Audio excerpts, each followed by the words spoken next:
ناعم إن شاء الله ما ندم. كان يا مكان في أحد الأيام، هذه اللي هنا ما تروح، ما بقي لي منه إلا شوية. آخر شيء اللي هو الرز.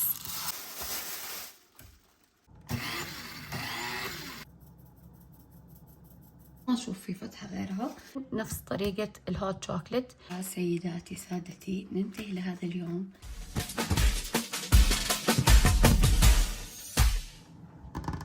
أهلا السلام عليكم ورحمة الله، كيفكم شخباركم؟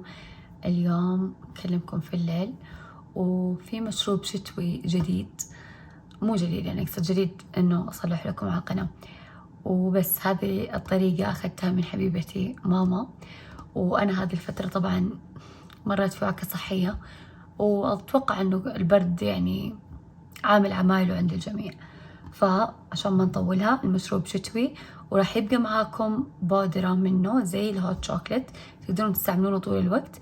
فيلا نبدأ. طبعا راح أديكم المقاسات بالكاسة البلاستيك عشان أسهل على الكل.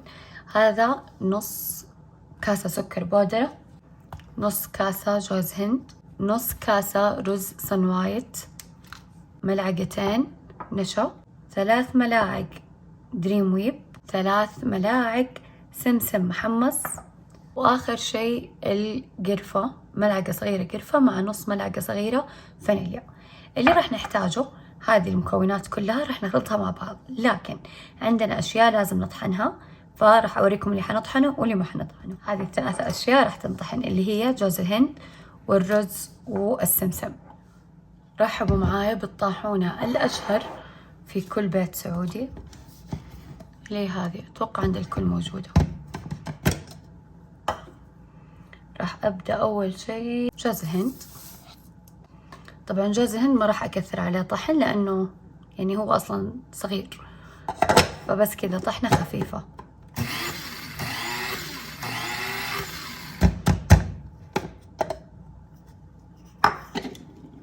شايفين كذا كفاية.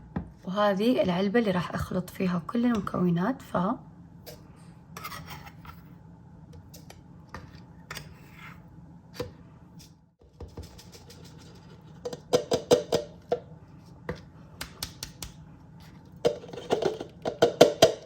اللي بعده راح أطحن السمسم.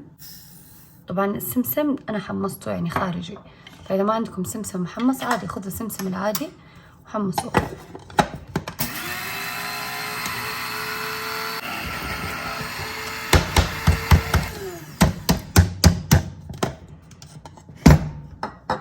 وهذا السمسم المطحون.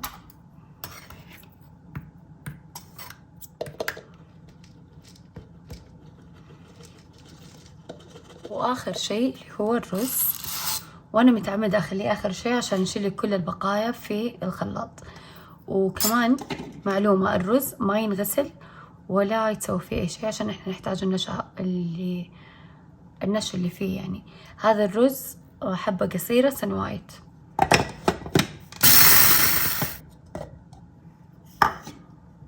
وهذا الرز شايفين لسه فيه بقايا خفيفة، هذا الشيء راجع لكم، يا تصفونه يا ترجعون تخلطونه لما يصير بودرة تماما.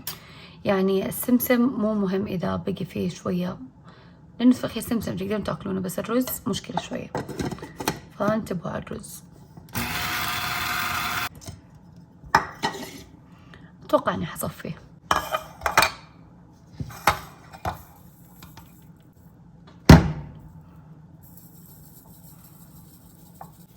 شايفين هذه كلها ما نحتاجها.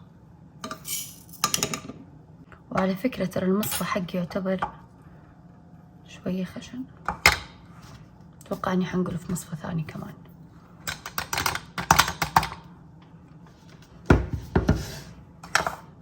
وهنا أخذت مصفى مرة ناعم إن شاء الله ما ندم، وأجلس سنة وأنا أنخل.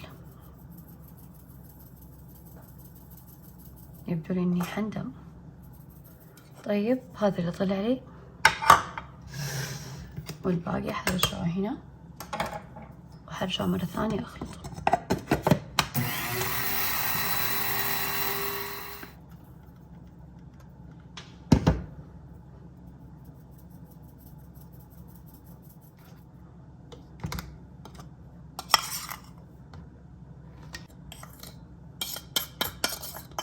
والآن نحط كمان السكر، القرفة والفانيليا، النشا والدريم ويب، ونمكس.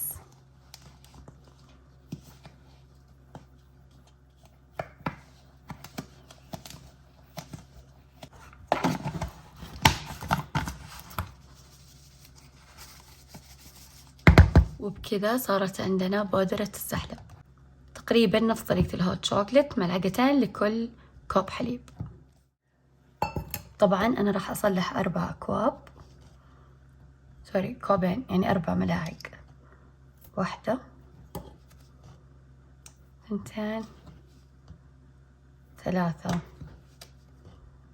و4. نحركها أول شي على البارد، أي شي فيه نشا حطوها قاعدة يتحرك أول شي على البارد، وبعدها راح أضيفه على النار لحد ما يغلي وأصبه في الكاسات. دقيقة، في معلومة نسيت أقولها لكم، انتبهوا من السكر لأن احنا ضايفين في نفس البودرة سكر، فتأكدوا من الطعم إذا يناسبكم أو ممكن تزيدون. وفي كمان مستكة على حسب الرغبة، بس أنا ما أفضلها.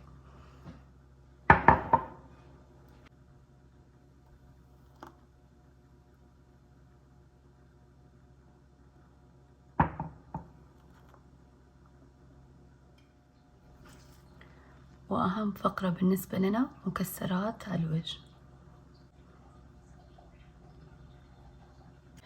وبس كذا خلصنا، لا تنسون تصلحونه وجربوه وقولوا لي إيش رأيكم فيه، ولا تنسوا ماما الحبيبة من دعواتكم. صحة وهنا يا رب.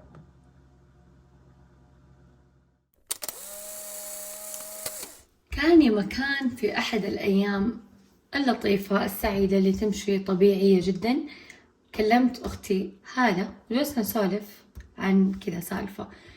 عندنا حاجة، يعني عائلتي أو أخواتي بالأصح، يعني أنا وأخواتي عندنا شيء اسمه ريحة فرن، وتطور الآن صار كمان في ريحة قلاية.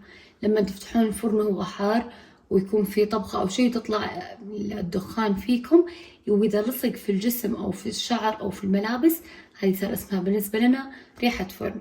والقلاية برضو صار تطلع نفس الريحة. فجلسنا، يعني أنا وأخواتي صرنا عندنا في المطبخ، صار عندنا في المطبخ شراشف صلاة خاصة للطبخ، عشان نلبسها على ملابسنا، ما تتوسخ ملابسنا، ما يطلع فيها ريحة. أنا متطورة نوعا ما، حاطة مع شرشف الصلاة كمان قبعة ألبسها عشان ما يجي ما تلصق الروائح في شعري. المهم، في يوم من الأيام وأنا وهذا نسولف، ما أعرف إيش جاء سيرة القلاية، وقالت لي سمية أنا عرفت إيش سبب القلاية، ليه دائما يكون فيها ريحة مهما ننظفها. قلت لها ليش؟ ويا ريتني ما سألت، لأنه هذا بسبب سؤالي الحين، بسبب إجابتها شو إيش بيصير الحين. اللي بيصير إنه هذه هي قلايتي،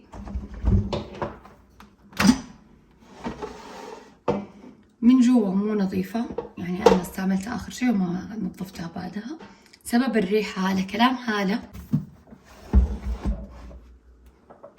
هو هذا المكان الداخلي، شايفين الدهون اللي هنا، البقايا، الأشياء اللي هنا، كمان في زي الزيت متراكم. فقالت هالة سمية شفت إنه الناس يقولون هو هذا سبب الوسخ، فالله يسامحك يا هالة وين ما كنتي، لأني بضطر أنظفها وأنا ما فيني لا حيل ولا طاقة.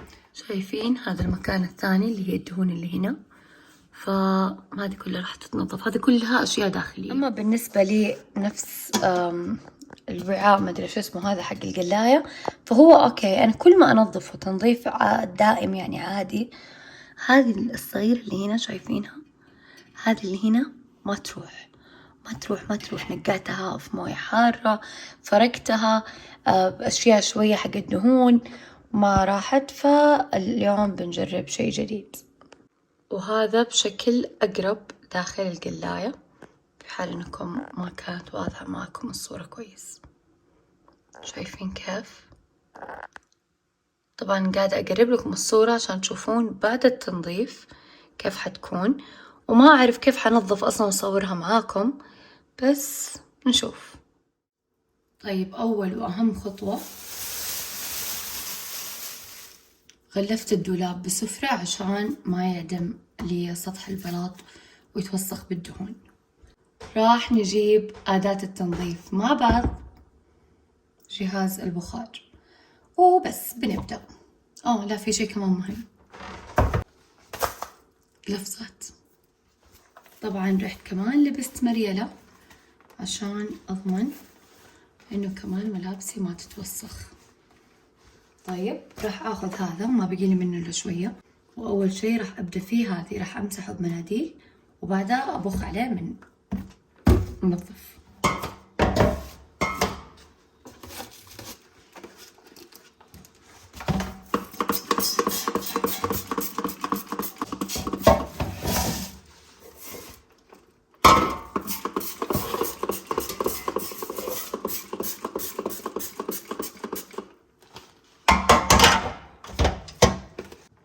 طيب الصراحة هنا ما راح أحط أي منظفات، أخاف ما تنظف كويس. هذيك أقدر أشطفها بالموية، بس من هنا لا، فما راح أحط أي منظفات. طبعا في شي قررت إني أصلحه قبل ما أبدأ. شايفين الفتحة اللي هنا؟ هحاول أدخل فيها منديل عشان المويات والبخار وكذا ما تدخل جوا، لأنه أخاف صراحة، بس ما أشوف في فتحة غيرها، فحدخل هذه أول. أنا الصراحة مو عارفة كيف أصور لكم، بس بحاول أصور اللي أقدر عليه.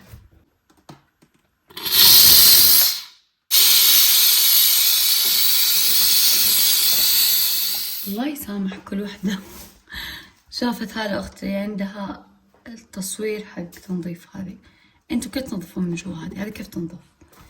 يعني شوفوا، أخذت هذا المشبك، ما أدري إيش اسمه، ملقط. طيب، وأخذت هنا سلك مواعين ودخلته. أقسم بالله يا أصابعي تشنجت وأنا أحاول بس أنظف المساحة هذه. انتم تفكرون إنه سهل؟ يا جماعة كيف علموني كيف، اعتبروني أختكم الصغيرة. يا جماعة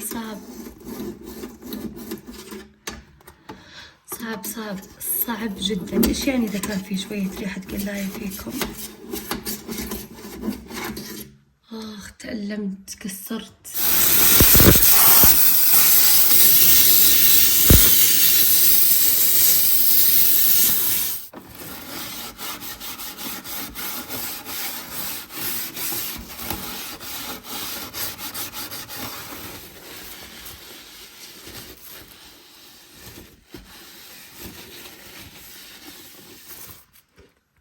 اللي صار قبل شوية اسمه مسخرة ومستحيل أعيده. لو بعيده في شيء وينفع مثلا، لو نفع فهو في هذه، أما من جوا القلاية مستحيل أعيد.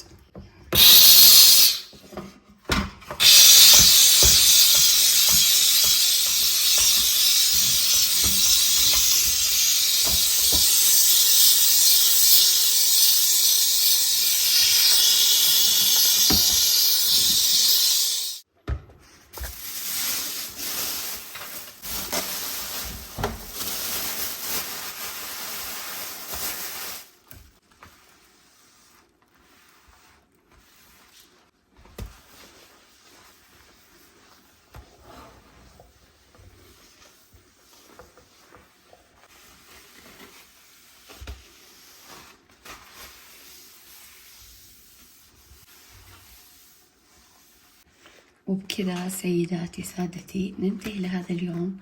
ظهري حينفك من التعب، وفوق هذا الصراحة حسيت إنه طريقة غير مجدية. راح أترك الأشياء تجف على مهلها للصباح، والصباح أشارككم النتيجة النهائية. وأتمنى ما في أحد ينخدع باللي انخدعت فيه، لأنه مرهق. يدي صارت ترجف، شايفين كيف أصلا؟ هذا بعد الجلوفز، وبعد ما ارتحت شوية كمان من دعك نفس القلاية من جوا. بس يلا باي، ما عاد فيني أتكلم والله.